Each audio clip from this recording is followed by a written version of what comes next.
274, specifically by men and women.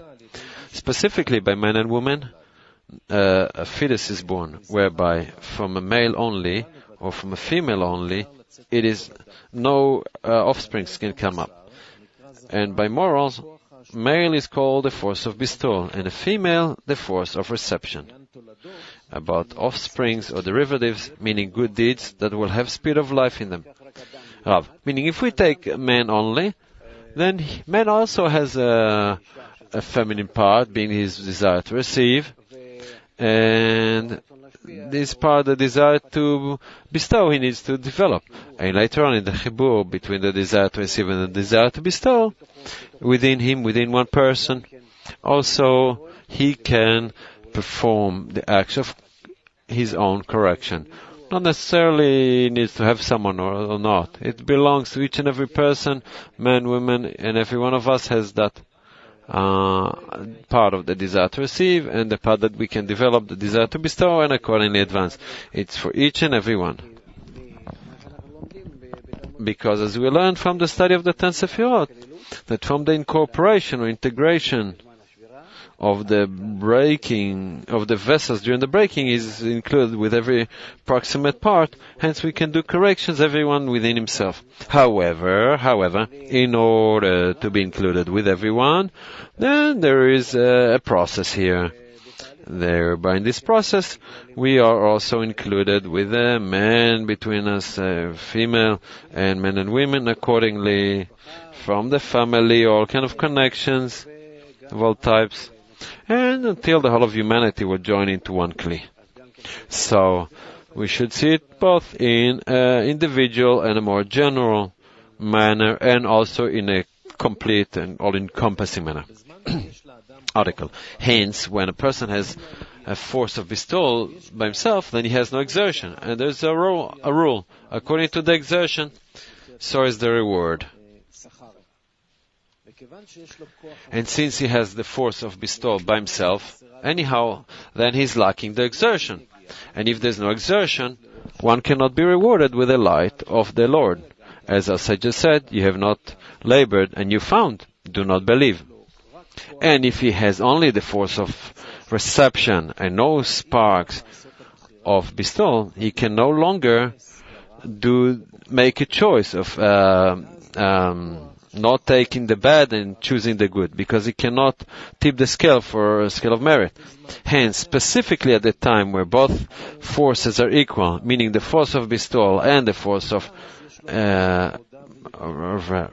reception, the force of bestowal, then you have room to exert, and by the exertion determine tip it to the scale of merit.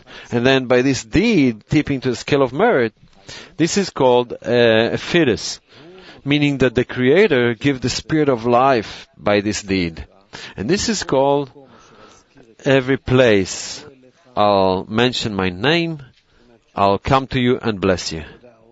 Rav, meaning in our inner work, I'm talking about one person, doesn't matter man or woman, we need to come to a state that we have both the force of reception and force of bestowal, and they are constantly in a friction between them, and we do not know how to reign one over the other, and then we are in need of help from above. That certain state comes, and then the Creator must be revealed in order to do that compensation, that peace between us. This is how we would feel it also in the work. We're feeling it in the group gradually also, that we are incapable of anything if the third force will not come. As it is written, till the third come and determines between them. And also in the family, if we work together, we will feel not simple states, really very unsimple, great frictions, until we will feel that here only the Creator can help us, and not to come here with a claim, what is happening, what is he doing, and what I'm doing to him, and already hear that I'm looking, and he doesn't want to look at it. I invite him to Chibur. He doesn't want. This is only the beginning. Later on, there'll be a more delicate states that they also, if we will insist in them, just as in our inner work, also in the chibur between us, it's not kind of a honeymoon.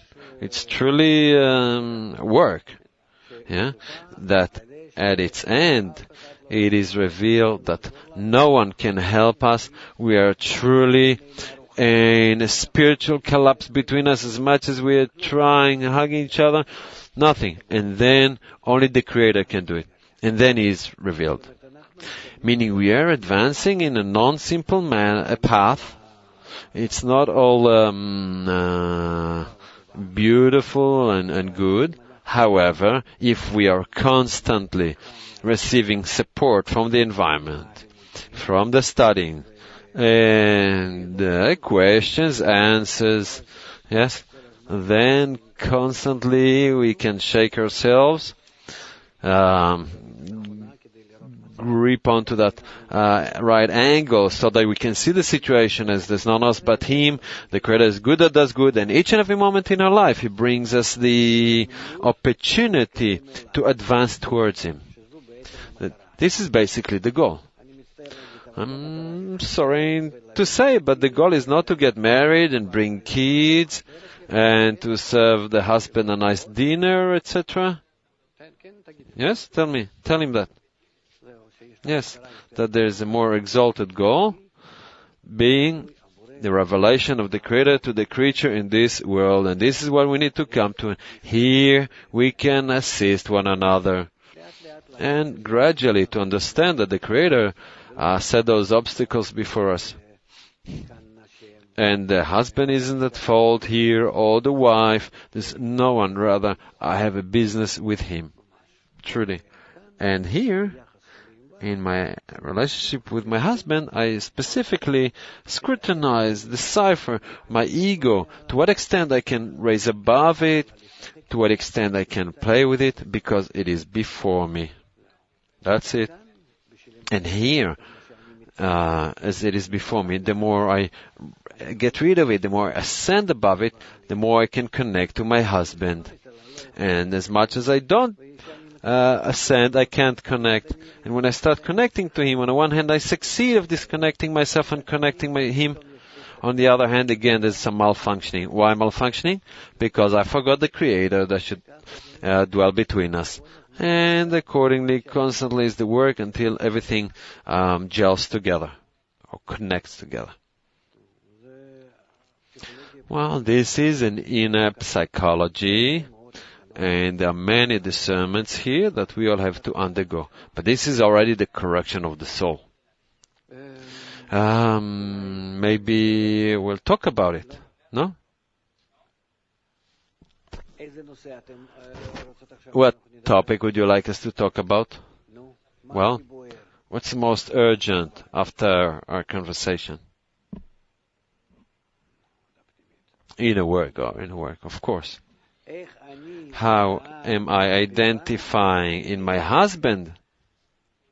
Yes, the game of the Creator with me, that the Creator is playing with me, alright? And indeed, it's not only the husband, it can be each and every person in the street, in my working place, and anywhere suddenly some malfunction is revealed, some problem, malfunction, it's easier to identify, yes? Suddenly some stick in my way, my wheels, or something else. How am I trying to identify in it the Creator's attitude towards me, yes? How am I trying not to forget about it? How am I constantly in this nanas but Him, in scrutinizing it? You have a patent a trick how to hold yourself in that all the time? Well, try.